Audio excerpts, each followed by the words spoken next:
Бул жигиттин аты жөнү Рустам Иманалиев. Кумтөрдө айдоочу болуп иштеген. Мөңгүлөр бузулуп жаткан жылдарды өз көзү менен көргөнүн айтат. Канадалык тарап расмий билдирүүсүндө мөңгүлөрдү бир жерден башка коопсуз жайга көчүргөнбүз деп билдирүү таратканы менен иш жүзүндө боштектер менен аралаш төгүлүп, мөңгүлөр бүгүнкү күнгө чейин эрип жатат. Аны 7-ни ташыдык, Кадбек 20-дагыны, 19-дагыны ташыдык, 20-ны ташыдык, көп эле мөңгүлөр ташыдык ал жерден. Мөңгүлөр ташылганда төккөндөн кийин эле бир 4 саат 5 саатта эле эричү. 4-5 саатта эле? Ооба. Ал топурак менен топурак чаңдашып бири-бири менен эме болгондо эле уже эри баштайт экен да. Мисалы үчүн 31-атвал бар болчу.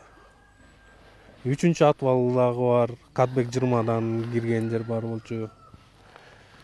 Көп эле бирок ошолордун баары тең эле 31-32-атвалдарда эле агып, мынакей азыркыга чейин жылып атат то. Мөңгүнүн бузулушунан улам жоготулган суунун көлөмү болжол менен 77 миллион куб метрди түзгөн. Бул 77 миллиард литр сууга барабар. Дүйнөдөгү таза суунун учурдагы баасын эске алганда, Кыргызстан үчүн акчалай жоготуулар триллиондогон сумманы түзөт.